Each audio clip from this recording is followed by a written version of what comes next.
So should you buy an original copy on vinyl or should you just buy a repressing? So this is the tough one, right? Let me give you some insight. I'll give you an answer, but there are some things to take into consideration, and I'm just going to say it. I think the biggest thing for me is price. And you would be surprised. I think a lot of people don't get an original copy because they think it's going to be all this money. But if you really look into it, not all the time. It depends on the era, right? But sometimes they're cheaper. So if I'm on Amazon going to buy a repressing for like 35, 40 bucks sometimes, I'm like, I don't know. I could probably get an original first pressing for like 25, under $30. I'm going to go OG pressing all day. I'm going to go original pressing because most of the time they sound better.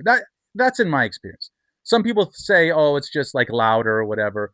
But in my experience, I think most of the time, unless we're talking about a special remaster.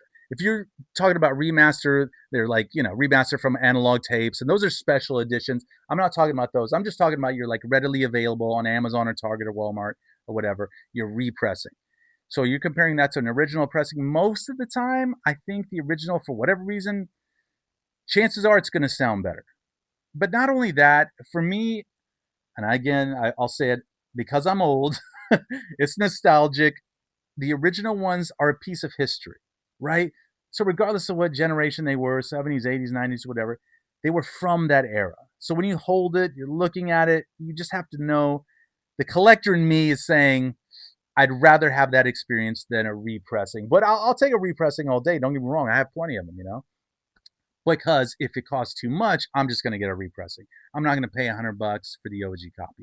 It's not that real to me. But you have to think of it like this. So like the collector in me, right? So if you collect baseball cards, I used to as a kid, I don't, but you want the rookie card.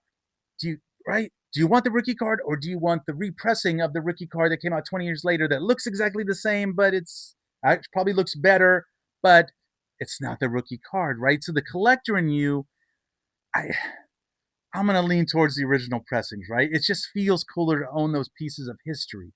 But again, there's limits to it. I'm not going to pay a ton of money for that. And so for me, I'm going to go OG pressing unless it just costs too much. Then I'll go with the remaster. Like I said, I have plenty of remasters from like Target or Amazon. I have plenty of those, so I'm not throwing any shade at those, and those are cool.